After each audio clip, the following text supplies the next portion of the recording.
is very clean. Is that right? That's absolutely right. It's very, very low emissions per unit of electricity, and it's getting better all the time as we head towards 100% renewable electricity.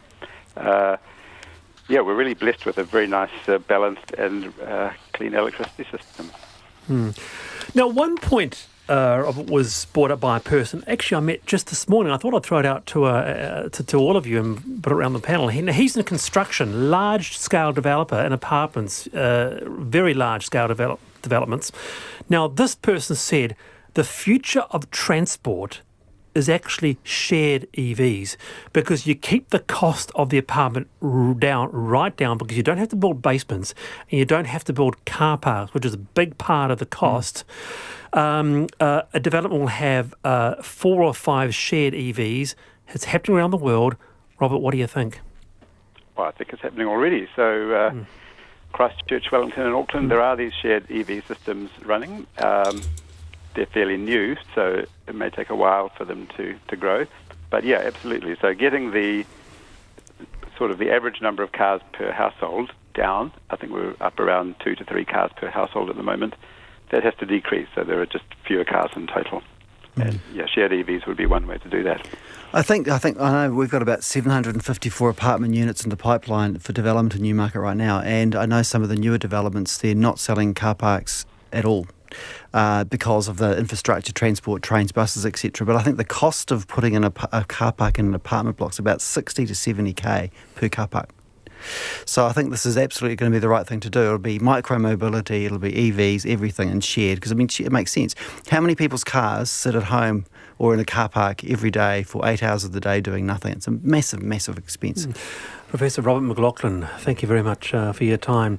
And looking at that on a final note, Georgina, if you looked into the crystal ball and saw an Aotearoa in 2030, what do you think we would see? Do you think this developer is right? We would actually see a lot more sharing of our vehicles. What do you think?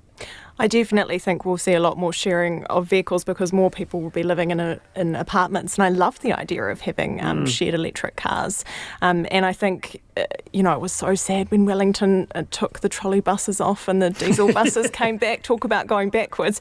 But, the Greater Wellington Regional Council is working to get the fleet electrified. I think that's really exciting. But I do think there will be lots more cycleways as well, and I think that's only a good thing in a place like Wellington, where at the moment it's a bit scary most of the time to cycle. Right, okay. Or Mark, do you think we will still continue, and we do have a lower fare with our car, or will that change and I think it's technology. Develop over time. Technology keeps improving, right? And I am holding out for those autonomous vehicles. I really am. I'm there. Same here, Mark. I'm catching the first one, I swear.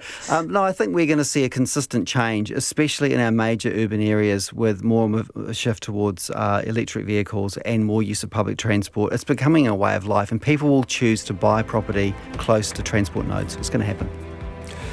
You've both been wonderful. Georgina Campbell, thank you for being on the panel today. Thank you for having me. Really appreciate it. And Mark Knopf-Thomas, you too. Always a pleasure. You can listen back to that, rnz.co.nz/the panel. I'm Wallace Chapman, back tomorrow for Friday, 3:45. Till then, bye.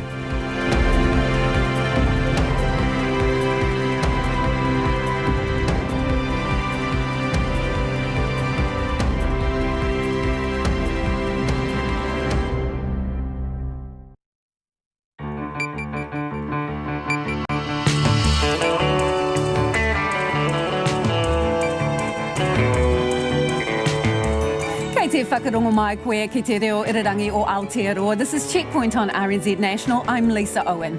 E Haere nei, a damning report into Oranga Tamariki, says the agency routinely took newborn Pepe from their parents without any warning or adequate scrutiny.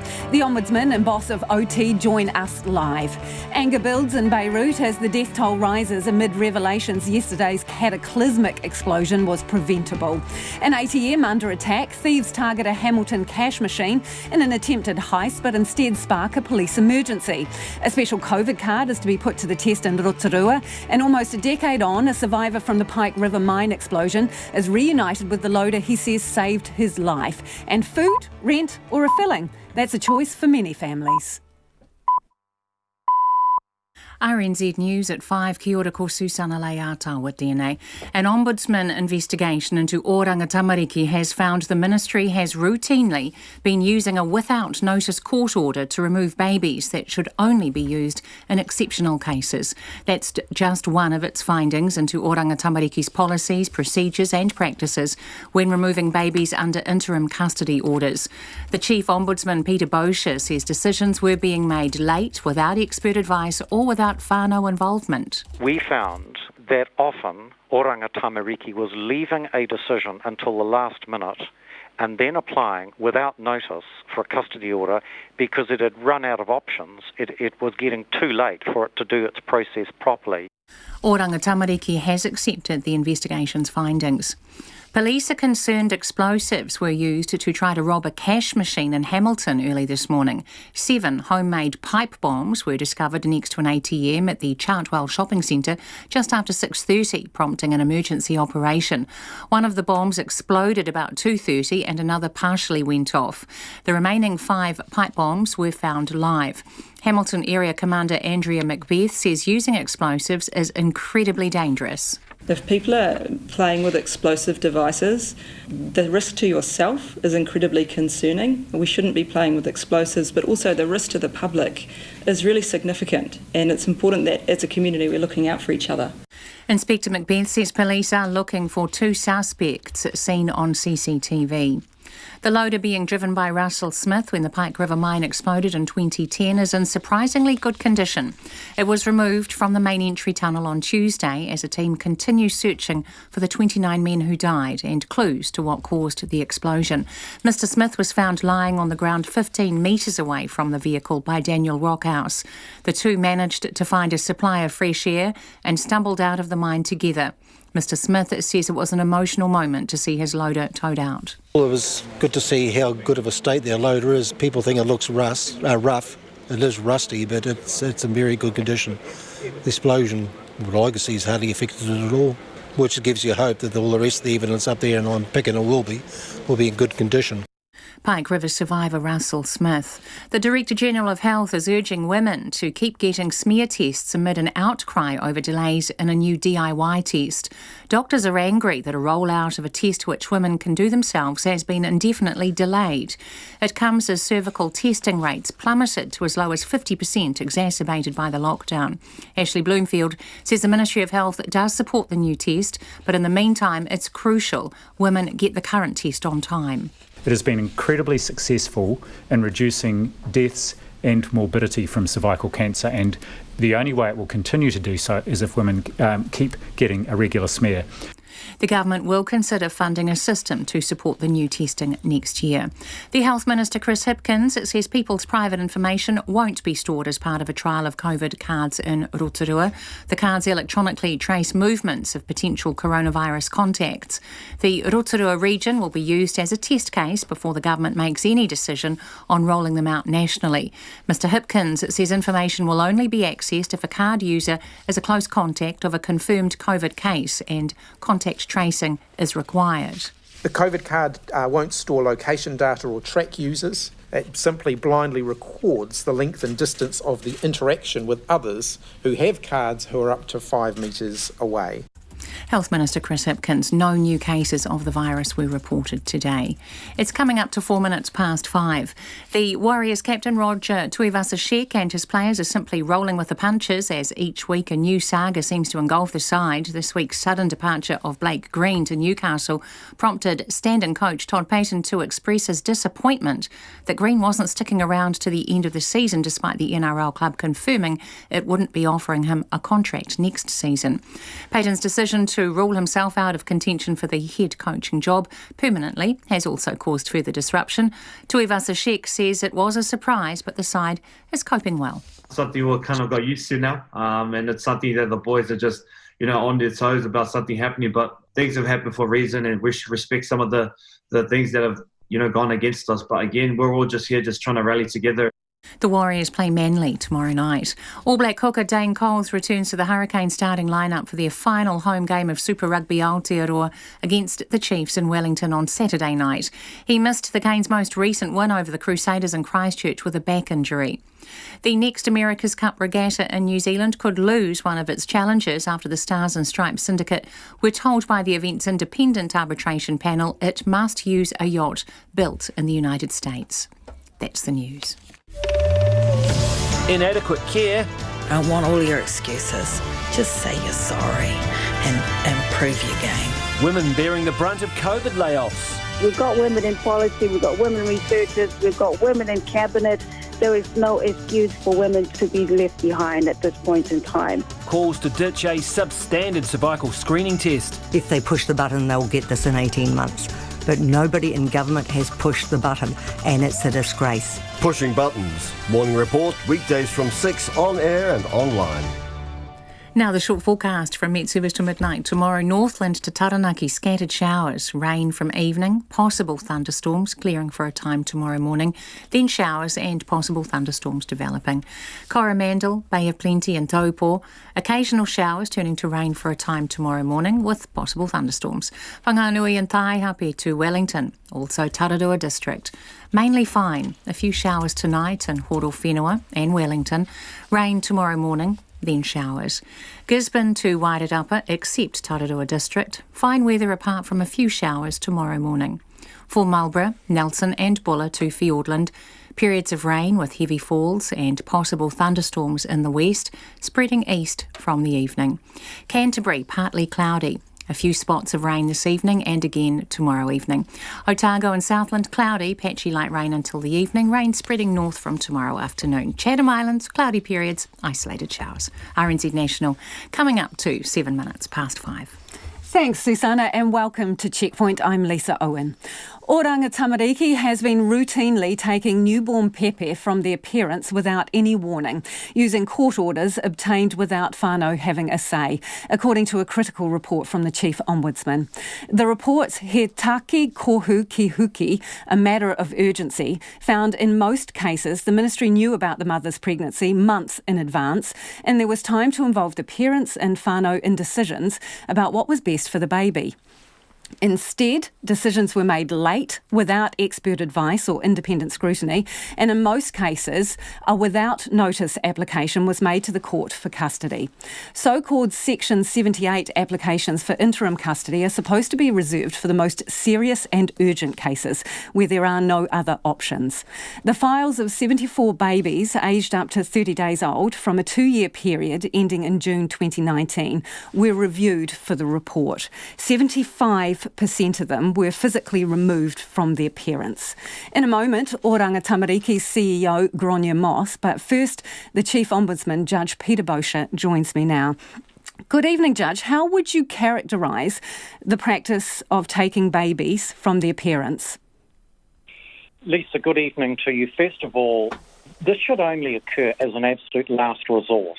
And the high watermark of our investigation was this. We found that routinely, unfortunately, Oranga Tamariki was leaving things too late in the process, not consulting along the way enough, and then having to apply without notice, not as a preferred option, but because it had run out of time and it had to do it. It should have been much more forward-thinking in its planning. And the reason I say that is, look, there's nothing much more traumatic than having a baby taken without you knowing. So was it just sloppy practice, or does it amount to an abuse of power? I wouldn't suggest for a moment that there was any intentional abuse of power. I think that Oranga Tamariki knows that it's in the middle of a transformation. It knows that it's had a troubled past. That's why the government wants it by 2022 to be quite a different agency. The trouble is that there has been such, I think, entrenched ways of working that it will need a quantum shift to get it to the stage where it has the public's confidence. So to get a court order to take a child without family having a say is one of the harshest levers that an agency could use. So how adequate was oversight of use of Section 78 applications? Well, you see, that's our criticism, and you'll gather that this is by far the most in-depth, well-researched report that I've produced in my 5-year term. We went through 74 case files and really picked them apart, talked to everyone. It just showed, because of the clinical work we did, that routinely, unfortunately, but this is the only way that we could do our job properly, routinely, when the case disclosed that there was going to be a care and protection issue, there should have been a gradual programmed consultation, discussion, agreement, and working towards a plan instead of a lack of consultation, often no family group conference, and then one was left because of stretched caseloads and management that wasn't cohesive at the virtual last moment, there being no choice. The social worker but to do as they did and apply without notice. Those seem to be pretty fundamental failures, are they? I think it demonstrates that Orang Tamariki really has a job on its hands.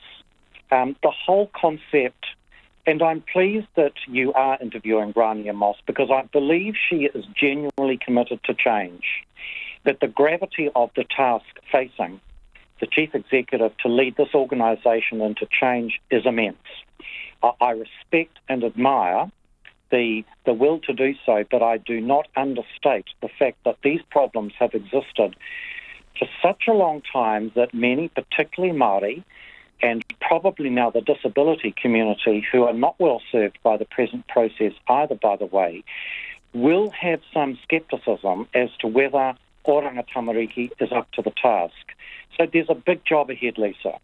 Can you restore trust if you have the same people at the top of an organisation when there have been these fundamental flaws exposed in your report? I think the virtue of the Ombudsman is that because we are a credible organisation, well-resourced and with integrity, we are here not just for a sideswipe and to get out, but we're there for the long haul. So we've made 32 recommendations. They've all been accepted, and we have asked, as one of those recommendations, Oranga Tamariki to report to us in 3 months. We've done this with other agencies that we've investigated. We've looked carefully to see whether there is progress. We are part of making sure that this transformation does occur. It's our job to report and see whether there's adequate progress. So, the process in part was flawed, but did you find that the end decision to remove the pepe was the right one? Well, that can't be said. You see, that is the problem. The very question you've asked reflects the problem. If earlier on in the process, when this wonderful act was first enacted all those years ago in 1989, what was expected was that power would be shifted away from the state, shifted away from judges, and whānau, hapu and iwi would be empowered to make the decisions, talk it through and come to solutions. That's what the blueprint was. It started off well, but then with poor resourcing, caseloads, and perhaps a non-commitment to the really important objectives of this act, it faded away. So we got to a point which we've said robustly in our report is so unacceptable that there has to be an enormous cultural change. If you can't say whether the decision was right to remove a child, then we can't rule out that some children were unnecessarily taken from their families, can we?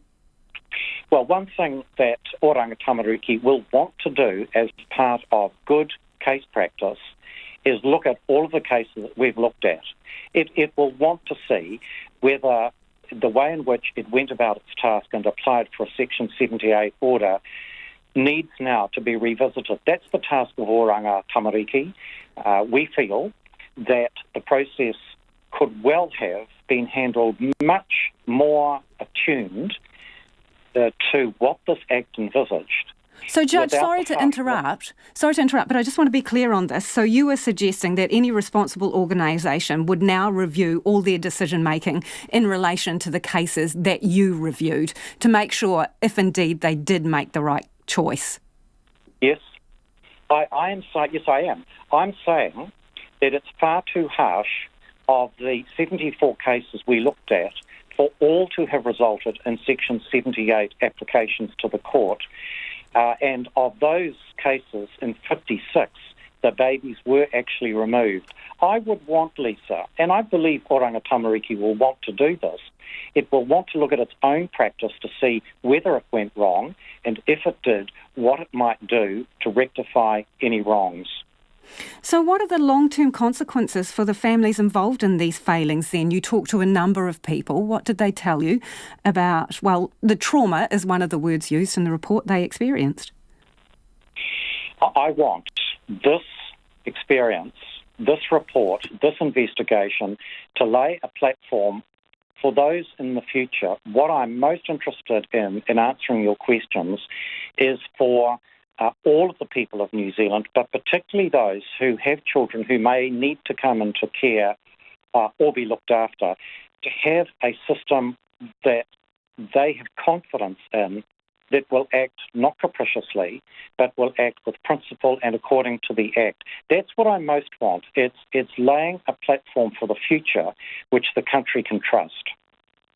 Appreciate your time this evening. That is Judge Peter Bosher, who is the Chief Ombudsman and has just released the report into Oranga Tamariki and the taking of children from their parents. Now, listening to that was Oranga Tamariki's CEO, Gráinne Moss, who joins me now live from our Wellington studio. Good evening. How are you going to put this right? Good evening, Lisa. Thanks for having me. So I think what Judge Bosher said is very clear. It was a very comprehensive report, and actually what he's outlined in his recommendations is very robust. We've accepted all of those recommendations. We did a report following the Hastings event. We issued those changes on the 7th of November last year, and we made sweeping changes to the way that we carry out Section 78. So we're actually well down the path of the changes that the Ombudsman has highlighted, and we're already working with partners to put things right. Okay, so that's great, but I just want to address the cases that the Ombudsman has spoken about today. He said as any responsible agency will be going back and reviewing those files to see if you made the right decision, to make sure you didn't unnecessarily remove a child from their parents. What are you doing about that? We will be doing that. We received this report in draft 10 days ago, so it was the first time that we'd seen it. We've been working with the Ombudsman's Office, who've been very constructive, and we're actually meeting again with them next week to continue the constructive work that we are doing with them, and we need to report back to them in 3 months' time, and one of the parts of that report will be our review of the 74 cases and where those babies are at the minute and how they're being supported and cared for, and if the right decisions weren't made and what we've done to make reparations. Okay, how could things go so badly wrong? Well, I think again, the Ombudsman was very clear that we have quite a job on our hands in terms of the troubled agency that we inherited. And he talked again about the changes that were made 30 years ago in Puatuatu 2 in 1989, that they hadn't, whilst they started off well, they'd been poorly resourced. He talked about in the report the high caseloads. And what we do need to do, and what we have been doing since 2017, is systematically making improvements. So doing things like reducing caseloads, hiring more social workers, getting training, and very importantly, working with partners and working differently. But we have to accept, and I do accept, we've had historic problems with our Section 78s. It hasn't been good enough. And as I say, we've made significant changes following our review on the 7th of November last year. And the Ombudsman's changes will reinforce those changes. So I'm very... So do you see these problems as historic? You've used that word. Is that how you see them? Oh, I think these problems have been going for a very long time, so that's what I mean. I think we made significant changes on the 7th of November 2019. The Ombudsman looks at cases from the 1st of July 2017 to the 30th of June 2019, so it was before we made our changes. I accept the Ombudsman saying that a number of these problems are entrenched and we've got quite a job on our hands, so what I would say is we have started to make changes. The data is promising, the feedback from partners is promising, but is this fixed? Absolutely not. We're going to have to work at it for some length of time, and particularly in partnership, and that's why I've been really pleased with the range of partnerships that we have developed since the Ombudsman looked at those because 74 cases. The thing is, referring to these as historic cases may well be offensive to a number of people.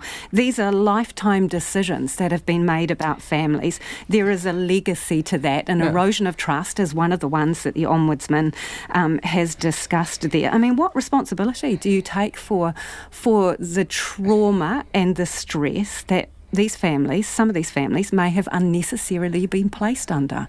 Oh, look, I take huge responsibility for that, Lisa, and it's completely unacceptable. I'm sorry, maybe you misunderstood me. What I meant was that actually these challenges in our practice have gone on for some time.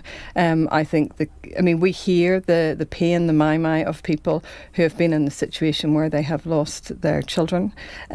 Those people have talked to me direct. I'm incredibly committed to improving our practice. That's why we made the sweeping changes in November. And as the Ombudsman says, we have to get this right. I think the other thing that has been, and what I've really appreciated about the Ombudsman's approach is he's happy to walk alongside us, and that's where I've been incredibly appreciative of also our partners' approach. So partners like Tuhoi, partners like the Māori Women's Welfare League, they want to work alongside us because we'll only get this right when we do it together. It is about empowering hapu, iwi and whānau, and Oranga Tamariki can't do that on its own. So the Ombudsman referred to the quantum leap that is required for you to turn this agency around by 2022. Are you the right person to do that? Because you presided over this organisation over the years that he has reviewed these cases and found these fundamental mistakes. Oh, look, I think no one's the right person. I think we are all the right people. It is about doing things in partnership. And, we have made progress, and we did make sweeping changes in November 2019.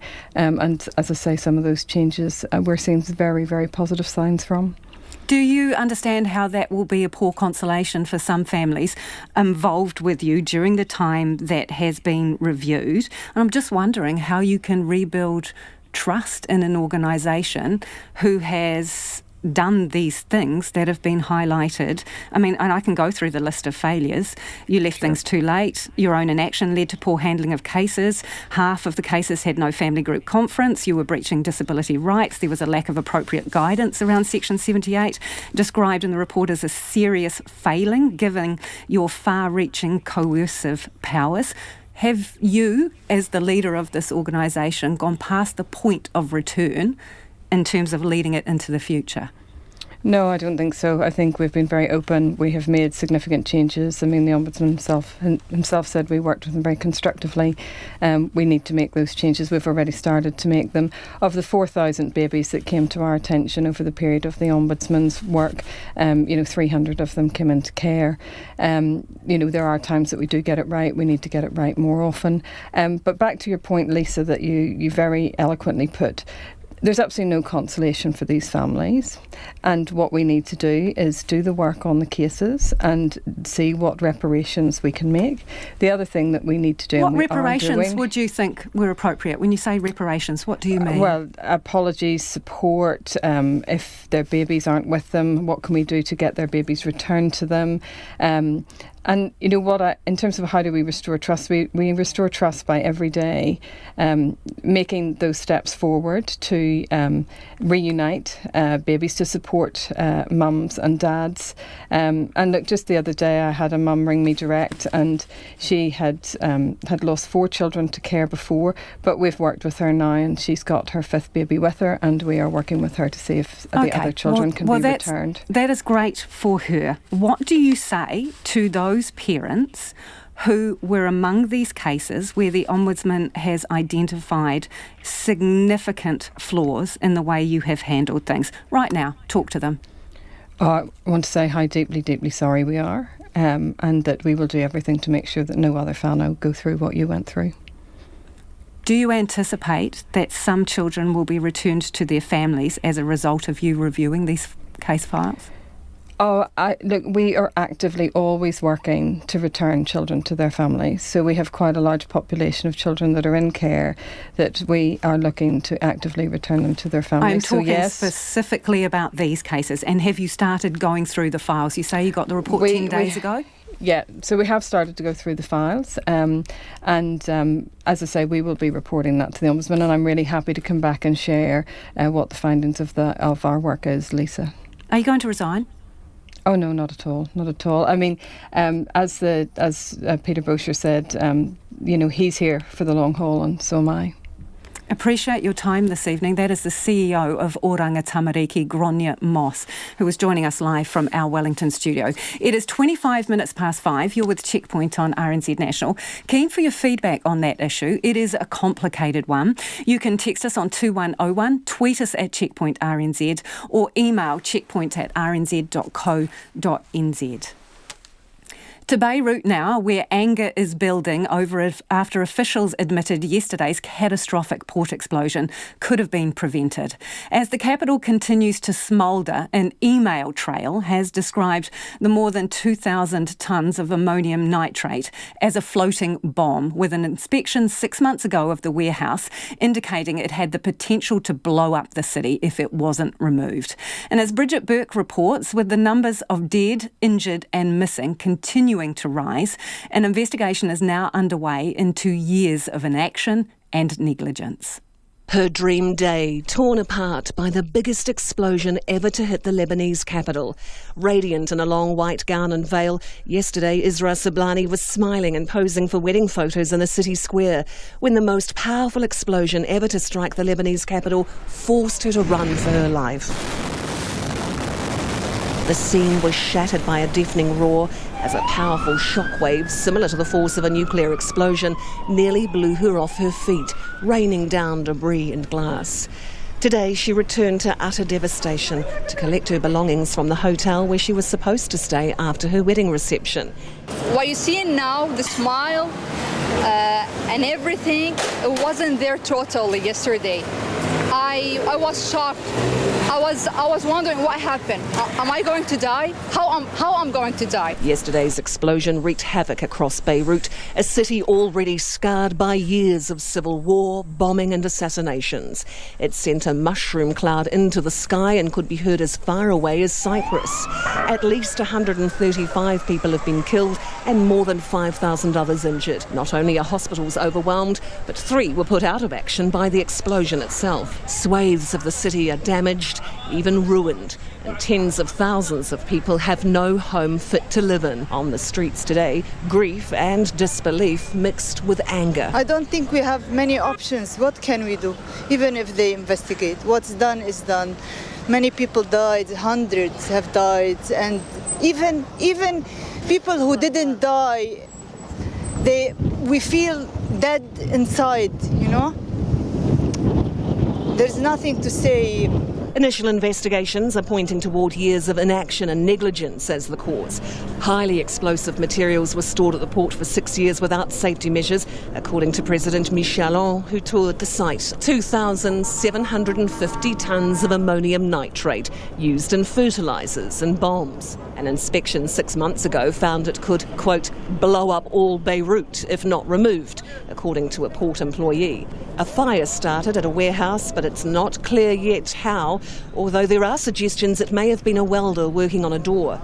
Lebanon's cabinet has decided to place all port officials who oversaw storage and security since 2014 under house arrest. But it wasn't clear how high up the seniority ladder that order would reach. And the port's general manager said Customs and Security had long asked authorities to remove the material, but nothing happened. Ordinary Lebanese who have even before this lost their jobs and watched savings evaporate in a financial crisis are blaming politicians who have overseen decades of state corruption and bad governance. This is Jameze Street, usually chic, full of bars and restaurants. This bakery owner says he lived through the war but has never seen anything like this. How cheap is a human being in this country, he asks. Beirut was destroyed in an instant. This woman describes the noise moments after the explosion. The sound was really huge, so we really thought there was a bomb in the apartment. So we were all beginning to shout. No one understood what was happening. Then we took the car, we started going, but the roads were closed. So we parked the car here, and someone took us. We just did an auto stop. Someone took us. We went to Brumana just to go to the hospital because my boyfriend was bleeding, and my hand, we were like shaken up and stuff. Then we went to the hospital. Hospitals couldn't take us. There were like no rooms anymore, nothing. This priest was live streaming Mass when the blast hit. Beirut was also under lockdown because coronavirus cases were rising. The intensity of the blast threw victims into the sea where rescue teams tried to recover bodies. Many of those killed were port and customs employees, people working in the area or driving in the rush hour. For many, it's all too much. I'm leaving tomorrow. I can't stay here. It was the worst thing that ever happened to me. While the international community, including the Red Cross and civil defence teams, have offered aid, there remain growing concerns over the effects on food security as the port is no longer able to be used, making it harder for Lebanon to import food, fuel and other much-needed goods. For Checkpoint, Bridget Burke. Back home now, and a survivor of the Pike River mine explosion says the loader pulled out of the tunnel this week helped save his life. Today, Russell Smith got to have a close-up look at the vehicle he was driving that fateful day. The first time he's seen it since the mine exploded, sending fragments of rock hurtling towards him. Conan Young travelled to Pike River and filed this report. Russell Smith was acting on instinct as he crouched low in his seat as the explosion ripped through the mine. Looking at it now, you can see how high that piece of metal door is, so your shoulders was what was above it. So when the explosion hit, it would blow your helmet off, and the instinct was just to duck down behind that door. And that's what sheltered me from the rocks that were flying at you, because that isn't stone bottom, which is all stone. It's not coal flying here, it's a stone. So you duck down behind that door to protect yourself. So did this help save your life, do you think? It did, yeah. If I wasn't in that, I would have been blown around like a paper doll, could have broken legs, broken arms, may have still survived, but that's what saved you. Having survived the initial blast, Russell Smith was overcome by the fumes as he stumbled from his loader in an effort to escape. An electrician who ventured into the mine in an effort to work out why none of the men were responding to their radios saw him spread-eagled on the ground and left him for dead as he turned and made his own way back to the surface. A short while later, Daniel Rockhouse, the only other survivor of the explosion, stumbled across him. Supporting Russell's weight, Daniel helped him navigate the 1.5 kilometre walk to safety. And running up the mine, there was compressed air and water pipes beside us, and about every 100 yards, I got taps. So we were turning the taps on, getting some fresh air in order to carry on and making our way out, because you literally couldn't see your hand in front of your face. It was just smoke, thick smoke. Russell says it was an emotional moment when his loader was towed out of the mine early on Tuesday night. Well, it was good to see how good of a state their loader is. People think it looks rough. It is rusty, but it's in very good condition. The explosion, what I can see, has hardly affected it at all. Yeah. Which gives you hope that all the rest of the evidence up there, and I'm picking it will be in good condition, because it's not in the direct line of the blast. A lot of that is around the corner. And like where Rocky was, it's just safe around there from explosion. Daniel Rockhouse's mum, Sonia, received a call from her son in Australia last night and says he's been following the latest development at Pike closely. He was a bit emotional as well. I was speaking to Jo and she said, yeah, your son's a bit of a hero. I know, she always says that. I mean, he is a hero. He is a hero. But it's just Daniel. You know, it didn't surprise me at all when I found out he was the one that had done that, because that's him. He's just a brave soul. I think that any one of my boys would have done it. They're all similar nature, and I think anyone would have done it, really. But, you know, he is definitely a hero. Sonia's youngest son, Ben, who was just 21, didn't make it out of the mine. She remains hopeful the last 700 metres of the entry tunnel that has yet to be explored and where nobody has been since November 19, 2010, will be where some of the men are. The men were gathering around Spaghetti Junction, waiting for the taxi to come and pick them up. I've done a timeline. Apparently, Mcculloch came out from the time they left the portal. It was 93 seconds. So I've tried to work out how fast the vehicles go and things like that.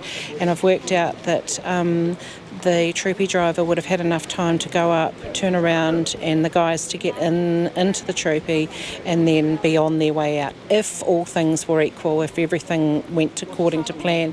Today, the Minister for Pike River Recovery, Andrew Little, said while it's unlikely any remains will be found, it's important to recover the entry tunnel to bring closure for the families and to promote accountability.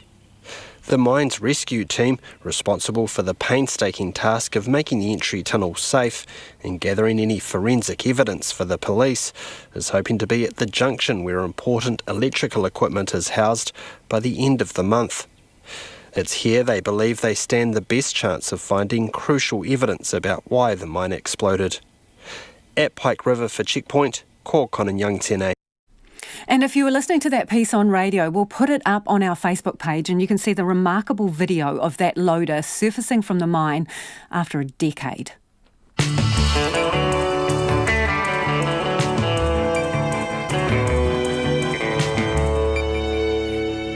Coming up on Checkpoint on RNZ National, thieves resort to homemade pipe bombs to get money out of a Hamilton ATM. The man found guilty of killing British backpacker Grace Mullane appears in court via video link to appeal his conviction. And food, rent or a filling? Why, that is the choice for many families. We would love your feedback on Oranga Tamariki, the cost of going to the dentist or anything else you've heard on the program this evening. Do get in touch on text 2101, tweet us at Checkpoint RNZ or email us checkpoint@rnz.co.nz is the email address. It is time now for the headlines with Susanna. The Chief Ombudsman says enormous cultural change is needed within Oranga Tamariki. An Ombudsman investigation has found the Ministry has routinely been using a without notice court order to remove babies. Peter Bosher told Checkpoint this should only occur as a last resort. He says, however, he is confident its Chief Executive Gráinne Moss is genuinely committed to change. Ms Moss told the programme Oranga Tamariki has accepted all recommendations and has started to make significant changes. The police are looking for two suspects seen placing explosives near an ATM at a shopping mall in Hamilton early this morning. 7 homemade pipe bombs were discovered at the Chartwell shopping centre just after 6:30, prompting an emergency operation. The High Court has blocked former National Party MP Jamie Lee Ross from publishing sensitive documents that were inadvertently sent to him. The independent MP and 3 businessmen were charged with electoral fraud at the start of the year after a 10-month Serious Fraud Office investigation relating to donations paid to the National Party. Doctors are angry that the rollout of a new DIY cervical cancer screening test has been indefinitely delayed. The Director General of Health, Ashley Bloomfield, says the Ministry of Health does support the new test, but in the meantime, it's crucial women continue turning up for smear tests after testing rates plummeted to as low as 50%. A court has heard the post-mortem pornography searches and photographs of Grace Mullane's body taken by her killer were nothing more than a distasteful distraction from what he'd done. The man's lawyer, Rachel Reid, told the Court of Appeal, while his actions were unacceptable, it does not mean he murdered Miss Mullane. The 28-year-old is appealing against his conviction and sentence, maintaining the death was accidental. Those are the latest news headlines from RNZ National. Our next news and weather update is at 6. Thanks, Susanna. This is Checkpoint and I'm Lisa Owen and it's time for the business news now. Now, I need to warn people, 2101 on the text because Nicholas is about to say something which I know you're all going to want to give us feedback on. It's about telcos and the price you pay for your mobile plan or your broadband plan. And telcos are saying, are they, Nicholas, that we're all getting great deals? Yeah, and they're saying this because they're maybe hinting that we should probably be paying more. And I'm sure that may come as a surprise to a lot of our listeners, but it's part of the findings of this report that the Telecommunications Forum put out today.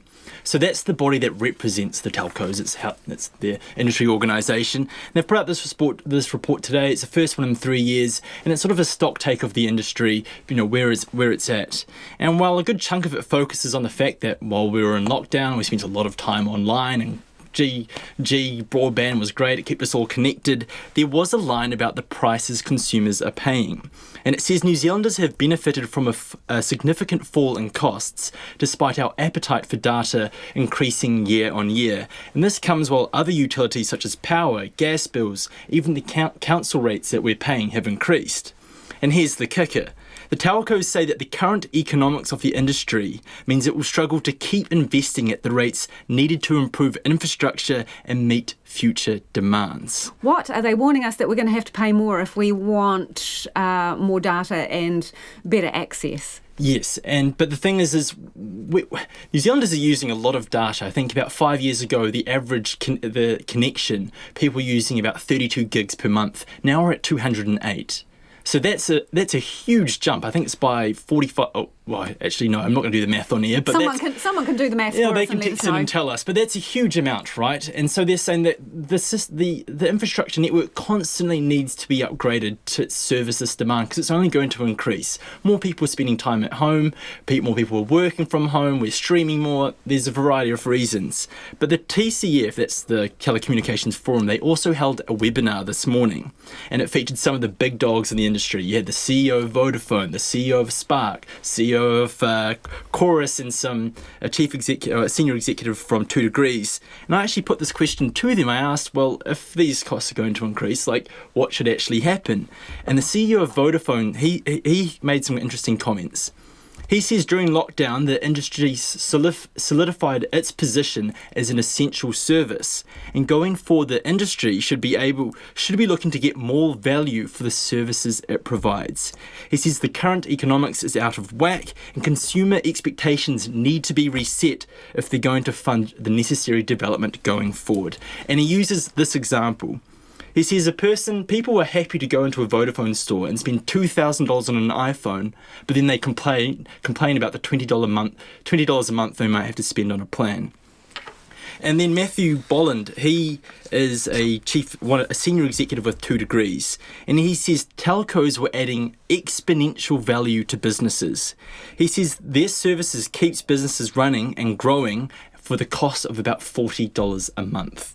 So look, there are some really interesting comments to come out of the telcos here. I'd be interested to hear what texters and what people have to say. Because they would say that, wouldn't they, Nicholas? So just to remind people, 2101, or you can tweet us at Checkpoint RNZ. Do you think that you're getting a really cheap deal with your mobile phone and you should be paying more for what you're getting? Or maybe the other question is, would you be prepared to pay more going forward? But I think, with this messaging, there was nothing firmly set in stone here. This was just speculation, but it's interesting speculation, and I think it's going to be pretty interesting to keep an eye on going forward. Sounds like we're being warmed up for some price changes. Maybe some lobbying as well. Yeah, okay. Let's look at your next story, which is the government looking at developing a consumer data right. What does that even mean? So data rights give people the legal right to access and share the info that agencies or banks keep on them. At the moment, it's voluntary. If you go to your bank, you ask them for the data they have on you, it's up to them to decide if they want to hand it over. And last year, Chris Farfoy, in his capacity as Consumer Affairs Minister, he says, the banks need to step up, they need to do more. Well, today, the government has now signalled that it's willing to step in and actually maybe introduce legislation which would make this mandatory if you ever want to request your info. And this would be huge because it would give people a lot more control over their data, but with more control becomes more freedom. Because I was thinking about this today, just think how much data your bank has on you.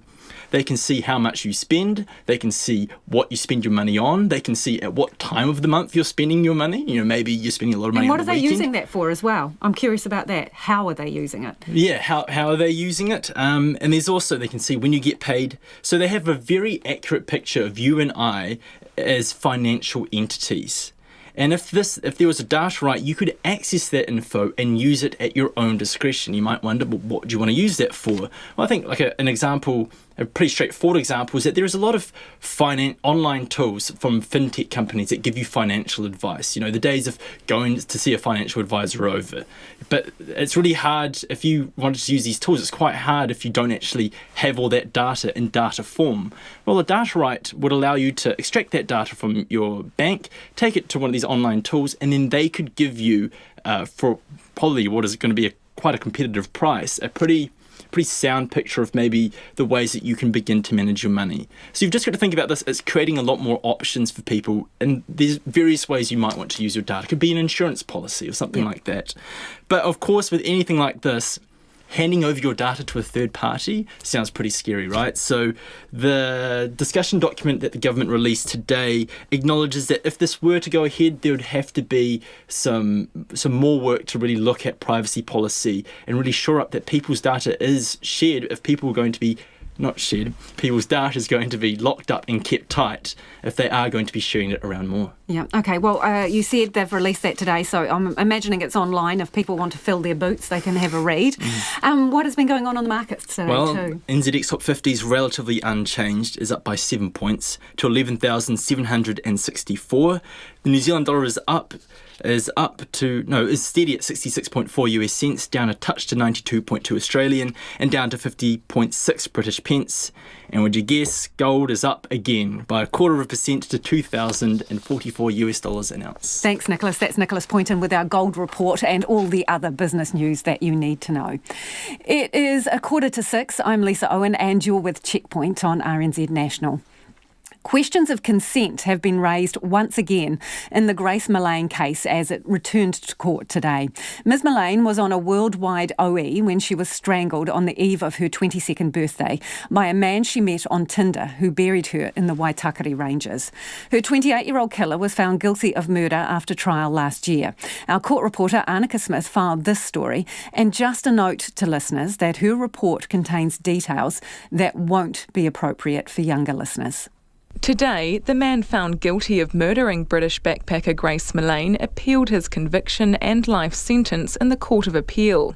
His new lawyer, Rachel Reid QC, began by saying the appeal didn't justify what happened to Ms Millane during her time in Aotearoa. It does not in any way seek to condone or excuse the actions of the appellant after Ms Millane's death. I cannot and will not do so as they are inexcusable. But this appeal is about whether the trial process miscarried. And of course, every person before this court and any court is entitled to and has the right to a fair trial. Much of what is known about the man's actions after Ms Millane's death stems from CCTV footage of his movements around Auckland CBD. He cleaned his apartment, contorted Ms Millane's body into a suitcase, and then buried it in the Waitakere Ranges before going on another Tinder date in Ponsonby. The man also took explicit photographs of her naked body, searching for and watching pornography as she lay dead in his room. Ms Reid said while this was distasteful, it didn't mean he murdered her. He may have used such searches as a distasteful distraction from the reality of Ms Millane's death. Whether Ms Millane consented to being strangled and at what point she may have withdrawn consent was a central issue at trial. Experts from both camps agreed it would take at least 90 seconds, most likely longer, to kill someone by strangulation, and that they would pass out at some point during this period. By law, no one can consent if they're unconscious. The jury's verdict in the Millane case meant they found the man recklessly murdered her by continuing to strangle her after she passed out. However, Ms Reid told the Court of Appeal it wasn't that simple. Withdrawal of consent had to have occurred on her loss of consciousness. The question then becomes whether the appellant continued to have an honest belief in consent. That is a crucial live issue in my submission, and a live issue that the jury were not able to engage in on the question trail as it sat on reckless intent. Justice Koch interrupted Ms Reid at one point to query her citation of an international case that found people can consent to extreme sexual practices. Consent shouldn't be removed just because someone has died. There may be circumstances where there are accidental deaths, And the key is working out when there is an accidental death and when there is a murder. But that's the difficulty with this argument, because while one respects the autonomy of people to do what they want in their own bedrooms, a point comes where public policy says what is being done here is so dangerous, so risky, that it should not be permitted. Crown Solicitor for Auckland, Brian Dickey, said there was no suggestion Ms Mullane could have consented to what killed her at trial. He said the scientific evidence laid bare the sheer force required to kill somebody by strangulation, and told the judges it was not a case of rough sex gone wrong. If this was for her sexual pleasure, it would have been very clear she wasn't enjoying it. The man sat hunched in a prison booth on a large television screen, ducking his head down to take the occasional note. His father sat with a small group of supporters in the public gallery. Ms Mullane's family weren't in court, but police officers Scott Baird and Greg Brand, who continue to work closely with them, were present. The Court of Appeal has reserved its decision. For Checkpoint, this is Annika Smith. Pipe bombs were used by thieves trying to get cash out of a Hamilton ATM machine in the early hours of this morning, sparking a major police emergency. The Chartwell shopping centre was cordoned off just after 6:30, while police and the Defence Forces bomb squad got rid of the devices, one of which was exploded in the attempted heist. Andrew McRae reports. Yolanda Julius and her husband Peter were woken up at about 2:45 this morning. Because that bang was so loud. I mean, we were still sleeping, jumping out of the bed, looking through the window and just saw two guys running through the car park. They had black clothes on. She said their faces appeared to be covered. Peter Julius thought it might have been a car crash. At 22:03, we heard a loud bang or explosion or something like that. And then we ran towards the window, but we could see nothing. But then two guys were running from the ANZ ATM towards Ukanui Road. And after that, it was just quiet after that. We thought it was an accident because it was so a loud noise. They didn't contact police at the time, but have spoken with officers today. Kevin Dornoff also lives across from the mall. I got straight up. I just put some slippers on and went straight outside to see what had happened and didn't really see anything. By the sound of it, it was a bomb. Not that I'm expert in bombs or anything, but that's just what it sounded like. Just a very loud bang. 7 pipe bombs were found. 1 had been detonated, another partially, and 5 were found in a live state and were taken away by Defence Force personnel. Hamilton Area Police Commander Andrea Macbeth describes the pipe bombs as unsophisticated. And are not capable of causing widespread damage. There's been minimal damage to the ATM machine and no cash was obtained. She says the bombs were small and about 13 centimetres long. They were all placed near the ATM machine, as what at this stage we understand it to be in 2 taped together packages or 2 groups. Inspector Macbeth says the incident, while unsettling for the public, was nothing more than an attack on an ATM machine. However, she says any use of explosives in this way is dangerous and worrying. Any explosive device is inherently dangerous, and we are really concerned of the fact that there were effectively some explosive devices that weren't detonated in a public area in the meantime from 2 a.m. to 6:30. That's really concerning for us. Which is why we are putting some priority in terms of this investigation to make sure we can get to the bottom of the offending and hold some offenders to account. She says there was minimal damage to the ATM and it was still operating as it was used by a member of the public before the alarm was sounded. Inspector Macbeth says extensive inquiries are underway, but at this stage police are refusing to issue any description of the 2 suspects. In Hamilton for Checkpoint, Ko Andrew McRae. The government's giving the thumbs down to the idea of privately run managed isolation facilities in the short term. Those behind the idea of pay-as-you-go isolation hotels say borders could reopen to international students, highly skilled foreign workers and wealthy tourists. Jonathan Mitchell with this report. It's been dubbed managed isolation with all the bells and whistles. But despite high-level enthusiasm by sector leaders yesterday, the reality has come crashing down today. The public, for one, aren't so sure. I think think by and large it's working, yeah. I don't know why we would privatise it. It'd probably end up costing even more. I think it's working. Don't try and fix it if it's not broken. No, personally, I still feel like the responsibility falls on the government.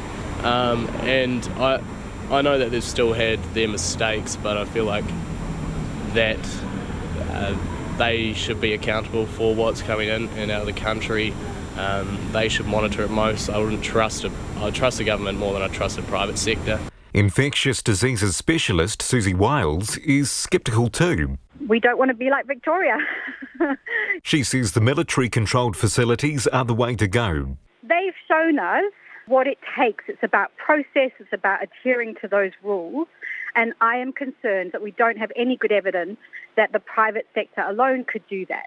The Director General of Health, Ashley Bloomfield, says managed isolation and quarantine hotels are run with strict rules and private organisations would have to follow them too. Extension into private arrangements would have to fulfil very stringent public health criteria, and that's our role. And we've seen that actually the value of those is we haven't had cases coming out of our managed isolation and quarantine yet into the community, and we're absolutely committed to keeping it that way. The Minister in charge of isolation facilities, Megan Woods, says Victoria's COVID-19 struggles show the benefit of having the military in charge. But what we've seen in Victoria actually is a pullback from privatised isolation facilities to bringing in the Defence Forces in Australia to run those facilities. That what I want to be absolutely sure of as the Minister who has responsibility for these facilities, of whose responsibility for making sure that we're keeping people in, that we're keeping them safe and we're keeping that strong line of defence. She says the government's not currently considering the idea of going private. At the moment, we've got defence, we've got police, we've got security, as well as all the other staff at our facilities, and that's absolutely critical to making sure our facilities are working well. Business leaders say it could be possible to set up privately managed isolation hotels by early next year. They're now drumming up support to come up with a plan to convince the government. For Checkpoint's call Jonathan Mcculloch. A very public dentist checkup might sound like the stuff of nightmares, but a mobile dental clinic was set up in the front of the Beehive today to prove a point. The price of keeping your teeth in check is wildly out of reach for many. Figures from the Dental Association show half of adults considered to be in New Zealand's highest category of deprivation avoided dental care in the last 12 months because of the cost. It says while ideas on what can be done better are well received by politicians, that hasn't translated into action. Our video journalist Logan Church went down to the mobile clinic to take a look. The whiz of a dental drill and whoosh of a suction tube would usually be sounds only found at your dentist's clinic. But not today. This morning, the Dental Association set up a mobile clinic right on the steps of Parliament. Here I am today to get my teeth checked. And so last year I needed a tooth extracted, and they told me that I'll be back a year later. That's Lisa. She is just one of many patients scheduled to come here today. Some to have fillings done, others for a checkup. Everyone here has something in common. They are all from low socio-economic communities where oral health is considered a luxury. The Dental Association organised this mobile clinic, which is essentially a normal dental clinic in what looks like a tiny house. Obviously we've got this behind us. We have got some patients who are attending for some free dental treatment, and we have invited a number of politicians to come and meet with us this morning. That's the Dental Association President and dentist, Dr. Casey Ayres. The association has been fighting for more funding and resourcing for dentists and access to them for communities.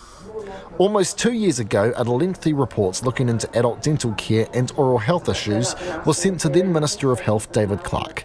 The association wants three things. Increasing the work and income grants that are available for dental care from $300 to $600. They basically haven't changed in the 25 years I've been a dentist. The second thing we would like to see is funding for 18 to 24-year-olds in the low income groups, so mainly beneficiaries. And we know that that will really help out, particularly Maori, Pacific and solo parents. And then the third thing is we would like to review some other strategies looking at combining services to improve access to dental care. She says there's always been a good reception from politicians, but unfortunately we just haven't seen any movement. At the moment the spending on oral health is only 0.5% of health spending, and it's got to be increased, so the money has to be found and the work has to be done to get these services in place. Meanwhile, those coming here today told Checkpoint's dental care is now out of reach. One woman says it's now a choice between food and rent or $2,000 worth of fillings. Work and income dental grants are also not enough. I can't afford to go to the dentist and get my teeth checked. These days it is expensive for adults to go to the dentist. Lisa says if there's no action, the impact on people will be serious. I think majority of them will all be gummies.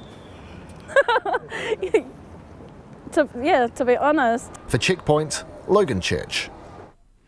If you were listening to that one on radio, we will put the video of Logan Church's piece up on our Facebook page so you can check out the mobile dental clinic there. And on the subject of the dentist, this person says, Lisa, it's always been a toss-up between food, rent or a filling or an emergency extraction for beneficiaries for decades. I have had to sacrifice many teeth, this listener says, because I couldn't afford fillings and now I struggle to eat with just a handful of teeth. A lot of you are getting in touch about the Oranga Tamariki report. We'll get to some of that feedback after the 6 o'clock news. This is the report from the Ombudsman citing fundamental errors by the agency. RNZ News at 6, ngā mihi nui ko Susana Leātaua tēnei. Oranga Tamariki is now looking at whether it should have taken dozens of babies from their parents following a scathing review by the Ombudsman. Peter Bosch's investigation found the ministry has been routinely removing newborn babies under a without notice court order rather than in exceptional cases only. He looked at 74 cases over a 2-year period ending in June last year. 56 babies were removed. The head of the Children's Ministry, Gráinne Moss, has told Checkpoint the cases will all be reviewed and if the wrong decisions were made, that will be fixed. Apologies, support, if their babies aren't with them, what can we do to get their babies returned to them? And you know what, in terms of how do we restore trust, we restore trust by every day making those steps forward to reunite babies, to support mums and dads. Gráinne Moss. The High Court has blocked former National Party MP Jamie Lee Ross from publishing sensitive documents that were inadvertently sent to him. The independent MP and 3 businessmen were charged with electoral fraud at the start of the year after a 10-month Serious Fraud Office investigation. The charges, which all men deny, relate to 2 $100,000 donations paid to the National Party. The SFO says the material was sent to all of the defendants as part of its disclosure obligations, and Mr Ross then expressed an interest in publishing it. It sought a court order to ensure it remained confidential because it says any publication of the material would have breached its secrecy provisions. Mr Ross says he had no intention of breaching people's privacy but wanted to expose the nature of the documents. 7 pipe bombs were discovered at the Chartwell shopping centre in Hamilton this morning, sparking a major emergency call-out. Police were first called to the mall just before 7 after a member of the public found the suspicious-looking devices next to an ANZ cash machine. Andrew McRae reports. One of the pipe bombs had gone off, another was partially detonated, and 5 others were found in a live state. Inspector Andrea Macbeth says the devices were unsophisticated and were not capable of causing widespread damage. She says it was nothing more than an attack on the ATM. Inspector Macbeth says 2 suspects seen on CCTV at around 2:30 this morning fled on foot after failing to get any money. The police are refusing at this stage to give descriptions of the 2. In Hamilton, Corps Andrew McRae, TNA. 3 days of national mourning have begun in Lebanon following the devastating explosion in the capital, Beirut. Assistance from other countries is beginning to arrive, with countries pledging search teams, doctors and equipment. The blast killed at least 135 people, injured thousands and made many more homeless. As the people of Beirut continue to search for those missing, anger at the failures of Lebanon's political elite has been rising. The National Party leader Judith Collins has used her last speech before Parliament rises to express her confidence in being able to roll Jacinda Ardern as Prime Minister. Party leaders are giving their adjournment speeches before hitting the campaign trail. Ms Collins says Jacinda Ardern is going to become more famous than usual. And that is going to be because she will be a one-term Labour leader. And that is what I'm here to tell her today. I'm here to tell her today that the last one was Bill Rowling, and good for her, she's about to join him. Judith Collins says the country is facing the biggest economic downturn in 160 years, and the Prime Minister only offered up pixie dust in her speech. It's coming up to 4 minutes past 6. The Warriors captain Roger Tuivasa-Sheck is refusing to contemplate spending another season based in Australia. With the coronavirus pandemic showing no signs of easing up in Australia, there has been a suggestion the Warriors could find themselves in New South Wales again next year for the NRL. But Tuivasa-Sheck says next year is still a long way off and the team need to get through this season first. Tuivasa-Sheck has also expressed his disappointment at learning Todd Paton had turned down the head coaching role, opting instead to chase the vacant North Queensland job to remain in Australia while his father-in-law battles cancer. We're pretty gutted because of the way he's been tracking along, the way he's been going so far, the way he's stepped in and done everything he's done for us at the moment. It's been awesome. Meanwhile, the Warriors women's side will have genuine Warriors players in its NRLW side after all, it seems. Half a dozen local players have committed to relocating to Sydney for at least 6 weeks before joining a team made mostly of Australian-based players. Warriors Chief Executive Cameron George had said the club was set to enter a team in name only, intending to recruit an Australian-based squad for the competition.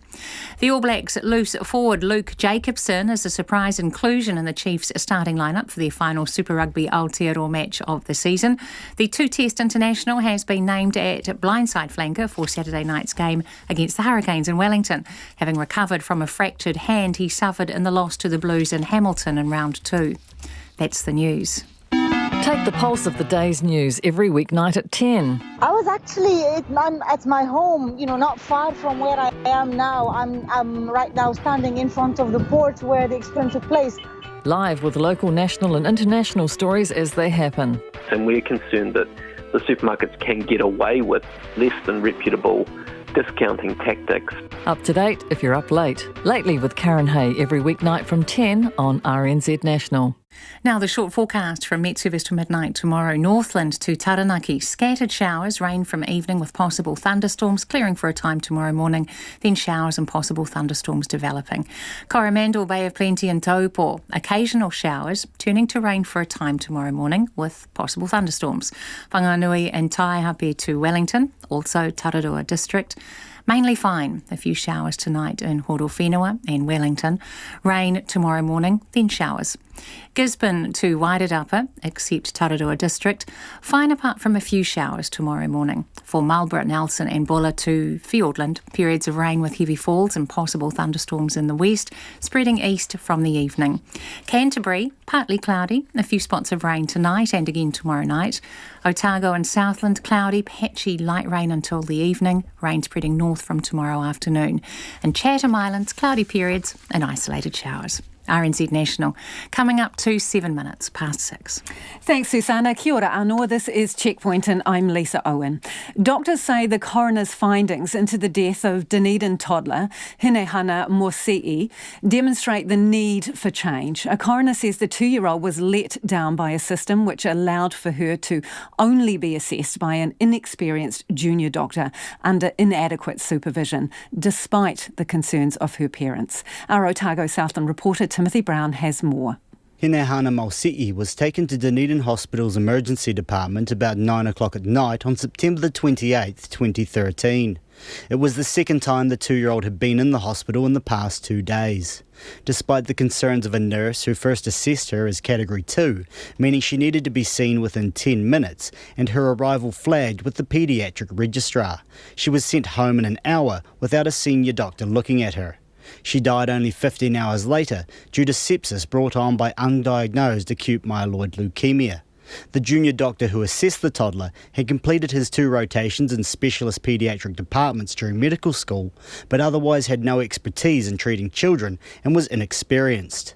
Professor Dawn Elder, Head of Paediatrics and Child Health at the University of Otago, Wellington, says paediatrics is not given the focus it should among medical students. As a paediatrician, I'm concerned that there should be more training in paediatrics in medical school because children and young people do represent about a quarter of our population.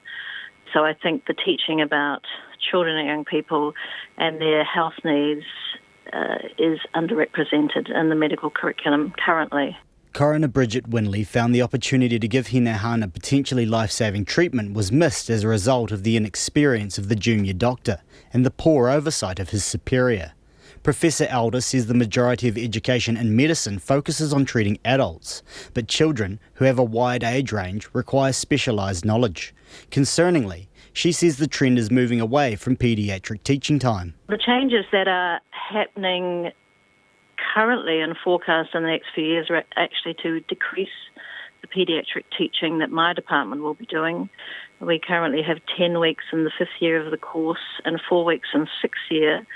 And the plan over the next few years is to decrease that to 4 weeks in 5th year and 6 weeks in 6th year. And I'm certainly concerned that that will not be enough time to teach basic clinical skills. Dr. Debbie Ryan, who is the principal of Pacific Perspectives, a policy and research consultancy specialising in Pacific health, says problems with accessing health services are rife at all levels. My work focuses on Pacific, and this shows that, for example, Pacific children have the highest rates of hospitalisation of all ethnic groups in New Zealand, and there are some reports that show that Pacific children present to hospital with more advanced or severe disease. A serious adverse event report following Hinehana's death delved into the cultural aspects of parents' respect for medical authority. The report says it isn't normally a problem, but in this case it meant they were reluctant to present to hospital again, trusting the judgment and advice of doctors. The report says clinical staff need to be alert to the heightened respect. Coroner Winley laid out a tranche of recommendations to the Southern DHB, but went further and said Hinehana's death gave reason for all DHBs to reflect on the care of paediatric patients. She called on the Director General of Health to require each DHB to have robust ED processes in place to ensure senior doctors review paediatric patients when needed.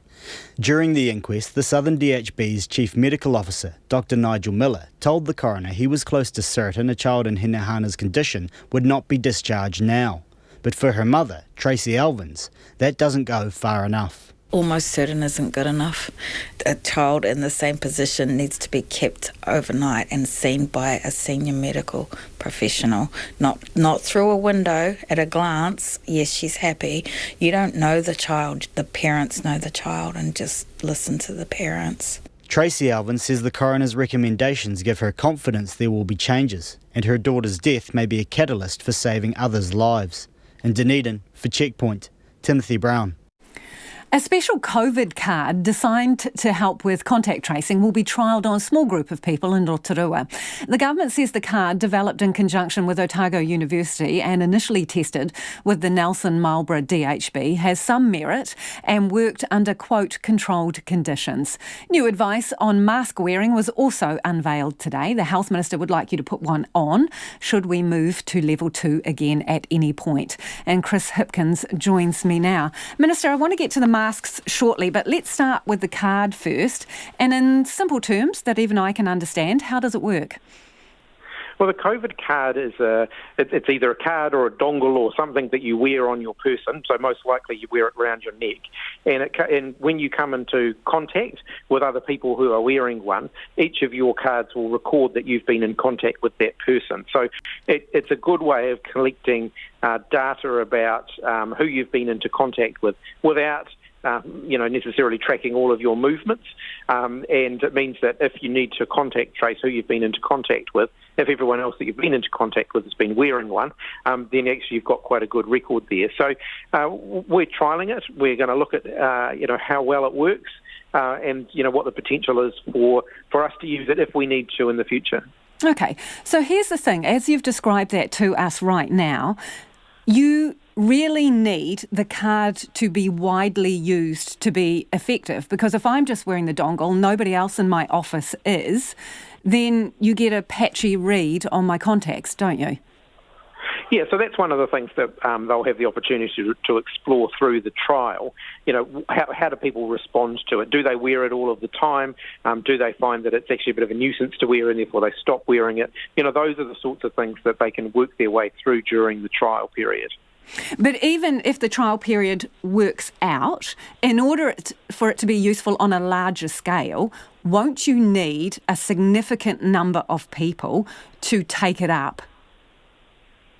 That's right. So, I mean, for it to be very useful, yes, it would need to have a fairly high rate of take-up. And that's one of the reasons why we're trialling it rather than, doing it, because obviously to provide one to everybody is a very large cost. And we would only do that if we were confident that it was going to work. So we do need to work our way through, finding out what the strengths and weaknesses of it are before we made a decision about whether to deploy it more widely. Will it interact with the app in any way? Look, all of these things are tools. So the most, our contact tracing still relies on manual contact tracing through call centres, and that's always going to be the case. What the COVID card and what the app do provide better data to speed up that process. But they won't be an integrated system in any way. The card, or the dongle as you call it, and the app will be two separate self-contained systems. The trial at the moment doesn't link the two, that's right. Okay, so the trial group in Rotorua, it's about 250 to 300 people. In general terms, who are they? Are they workers who work in the same place? There must be people who come in contact with each other, are they? So that hasn't been finalised yet. That group hasn't been selected. We did want people to know that we're going to be doing a trial. We're getting a lot of questions about that, as you can imagine.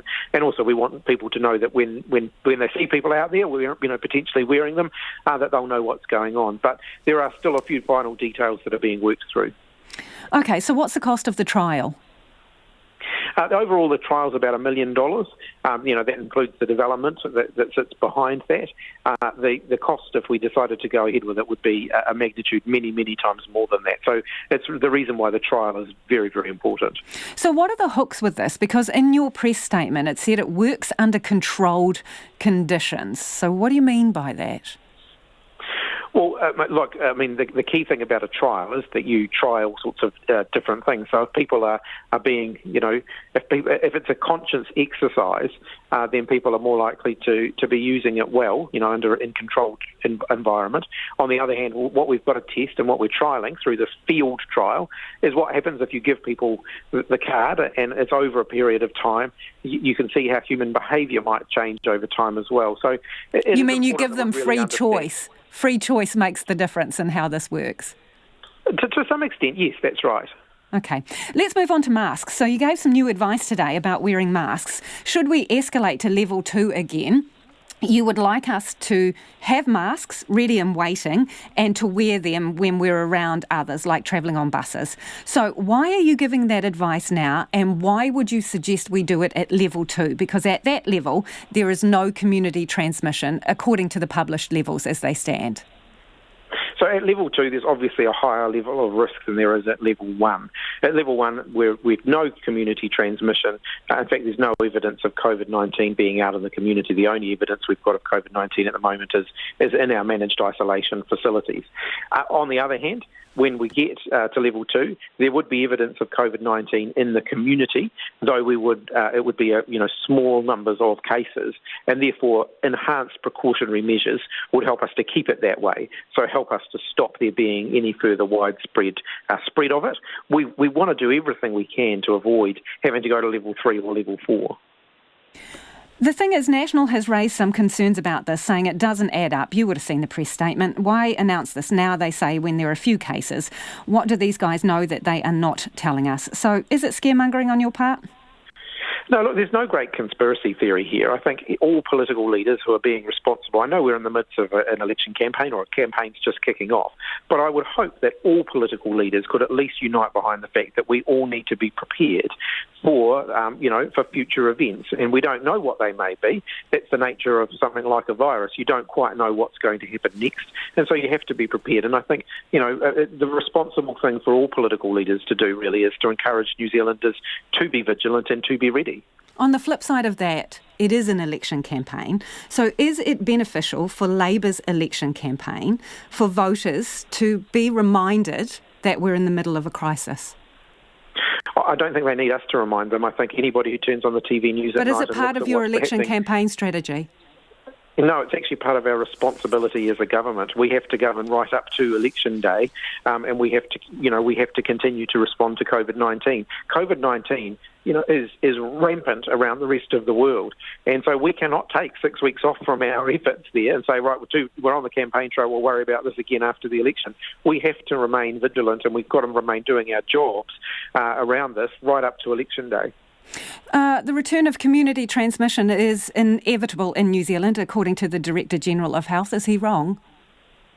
I think what the Director-General is saying is that New Zealanders need to be prepared for every eventuality, including... What he was saying was that it was inevitable. So do you disagree with that?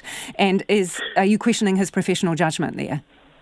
Well, no, what I am saying is we are doing everything we can as a government to avoid a situation where we have widespread community transmission again. But we're also saying to New Zealanders, as is the Director-General, that we need to be prepared for what we would do if we did get to that point. So do you think it's inevitable like he does? Look, I don't have a crystal ball. What I'm saying is we're doing everything we can to stop COVID-19 coming across the border, to continue to do testing and contact tracing within the community so that we're stamping out any COVID, we're identifying and stamping out any COVID-19 where it might pop up in the community. We'll do everything we can to avoid there being further outbreaks, but we always need to be prepared. That is his professional judgment, so are you not backing him in that assertion? No, that's not what I'm saying at all. I think him and I actually have much the same message here, which is that everyone needs to be vigilant. We can't take for granted what we've achieved over the last 6 months. We've got to keep working at it.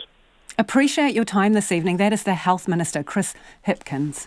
It is almost 20 minutes past 6 and you're with Checkpoint on RNZ National. We've been getting a lot of feedback from you on Oranga Tamariki, so let's take a look at some of that. This listener has got in touch to say, Kia ora, I'd like to see OT shut down. I will never forgive them for what they've done to my whānau. 2018, my moko was uplifted from birth. I quit my job to fight for him. Got him back 8 months later. No help whatsoever until I got my kaumatua and queer involved. Someone else says no management change equals no change. Same in health, sadly. Mental health especially. That's why there is no progress. This is an interesting one from a listener who is actually a social worker with Oranga Tamariki. This person says the reason we do without notice Section 78 is because our lawyers tell us to. There have been multiple times I have intended to do an on-notice application for custody. Now, that's where you tell the family that the matter is going to court and they get some say, they get to rebut your application. But this person says every time the lawyer has said no to that because it takes too long. This issue should be taken up with the Law Society. We are not legally trained and should not be holding the responsibility for this decision. Andrew has got in touch to say, as a father, manager and having been a nurse for 25 years, I am appalled at the arrogance and insincerity of the CEO of Oranga Tamariki. How she believes she is fit to lead an organisation that is so dysfunctional with such a culture of bullying is beyond me. The buck stops at the top, says Andrew. The delay of a DYI cervical cancer screening test is angering doctors and they're warning of a looming crisis of undiagnosed cancer. The test, which women can do themselves, has been promised since 2017, but a rollout planned for next year has been cancelled. It comes as testing rates for cervical cancer plummet. Health correspondent Rowan Quinn reports. Kate Mudaby heads Total Healthcare, a GP network covering more than 200,000 Aucklanders. She says there are a lot of reasons to love the vaginal swab. Looks like a larger pen, but it's got a little swab inside it. And you can nip into the bathroom. You can do that at home. You can do that in the chemist shop, or you can do it at the doctor's surgery. And you do your own swab, which is really simple. And then you put it back in the little tube and you give it to the people to take it to lab tests. It would replace the existing test, which requires a nurse or doctor to take cells from the cervix with the help of a speculum. Rates for that test are dropping. Ms Mudaby says last year's rate of just 64% of women tested when due was bad enough. This year it's down to about 50%, 44% for Māori women, and is exacerbated by the COVID shutdown. She says the new self-test, which detects the HPV virus that causes the cancer, is more accurate and women are much more likely to do it. Well, why on earth, if we know that HPV self-sampling is a superior product, far superior, and much better accepted and tolerated by women, why aren't we getting access to it? National Māori pandemic group Te Rōpū Whakakaupapa Uruta has also written to the Ministry of Health. Māori women are 2.5 times more likely to die from cervical cancer, and Dr Maya Melbourne Wilcox says it's frustrating the government's been promising the new test since 2017. Since that time, it's really hard to see what movement has occurred. And I guess our main concern is in the time delay that's causing unnecessary death for whānau, for women and for whānau. The Director General of Health, Ashley Bloomfield, says the ministry does intend to move to self-testing, but the proper systems must be in place for it to be rolled out. He says it's up to the government to decide when to fund that. In the meantime, he says it's vital women have their tests under the current program. It has been incredibly successful in reducing deaths and morbidity from cervical cancer, and the only way it will continue to do so is if women keep getting a regular smear. Dr Maya Melbourne Wilcox says it's all very well for the ministry to say it supports the testing, but what's really needed is action and funding to make it happen and to save lives. Mō te hōtaka o te ahi ko Rowan Quinn tēnei. MPs are now preparing to hit the campaign as Parliament shuts up shop before the general election. They've spent the afternoon giving their final speeches in the debating chamber. Here's our Deputy Political Editor, Craig Mcculloch. The last day of Parliament and MPs clearly ready to get out the door. There's only one reason the Greens are in government, and that's because Mr Peters went their way. Extraordinary. This is from somebody who's a trained lawyer saying that sort of stuff. Don't go now, this is your best chance to learn something. It's always a pleasure to follow the Right Honourable Winston Peters in debate. I'll miss it, to tell you the truth. Here we are, Mr Speaker. 2 years and 9 months since the government's formation, many predicted the coalition would not make it a full term. The Deputy PM, Winston Peters, today proud as punch. The game's up for you guys. In all fire, white flag now. None could have predicted the past few years. Unthinkable tragedy, a global pandemic, a country in lockdown. 6 ministers sacked or demoted, a prime ministerial baby, and 4 opposition leaders. During this campaign, there will be lots of sprinkling of dust and glitter and whatever else we may choose to call it. None of that, Mr Speaker, none of that, for me personally, will ever diminish what this government and these 3 parties and these leaders have achieved. What did I hear from the leader of the Labour Party? A whole lot of pixie dust and talking about how everything's just going to be fine. That's what I heard. An awful lot of dust. A dust, that was all it was. This will be a campaign like no other, one defined by COVID-19, by how parties handled the health crisis and how they'll handle the economic one to come. It's easy to close down the economy. The hard thing is to get that economy back going again. But we have a disaster government led by a disaster Prime Minister. I am more optimistic than I have ever been that together we can change the world. For now, though, party leaders will be focused on changing minds, each making a final plea to voters on their way out the door. Let's keep moving. 2 ticks blue. And help's on its way. Thank you very much. That is why you give your party vote to ACT. We'll see you in 6 weeks. 6 weeks in 2 days. From Parliament for Checkpoint, Craig Mcculloch. Researchers have found new breeding sites for the emperor penguin in Antarctica. Their location was given away by giant stains on the sea ice, masses of penguin poo. The discovery increases the known number of the species by between 5 and 10%. The BBC's Victoria Gill reports. They're the biggest and possibly the toughest of Antarctica's penguins. When they're not foraging in freezing waters, they live and raise their chicks on the ice. And that icy white backdrop has meant that scientists have been able to use satellite images to search the vast Antarctic continent for undiscovered emperor penguins.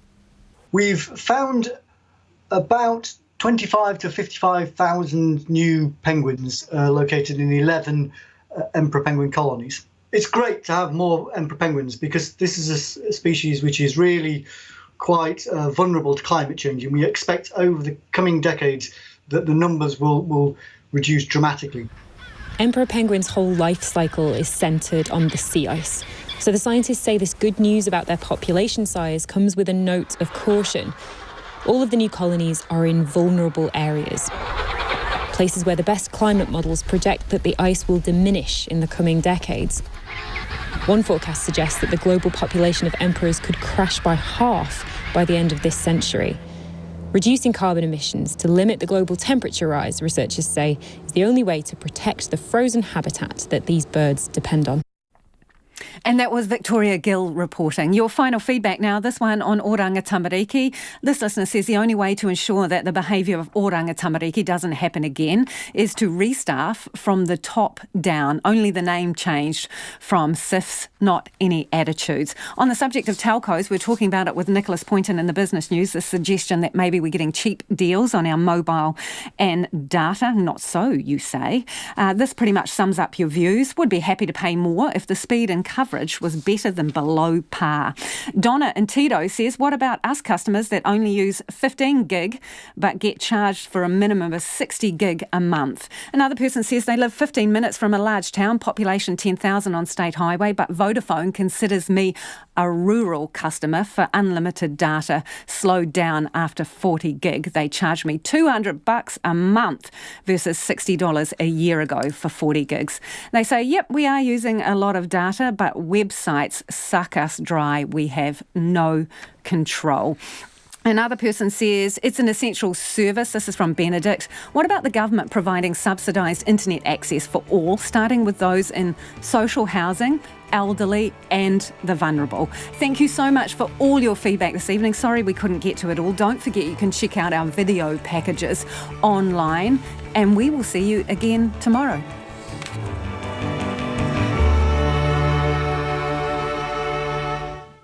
NZ News headlines at 6:30. A law will be changed so Oranga Tamariki is no longer obligated to remove a child from a parent who has had children taken away in the past.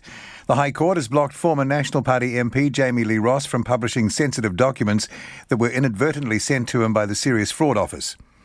The government is spending over $1 billion from its COVID-19 recovery fund to make up for a drop in revenue due to the pandemic, and the Court of Appeal has reserved its decision in the case of the man who murdered Grace Mullane.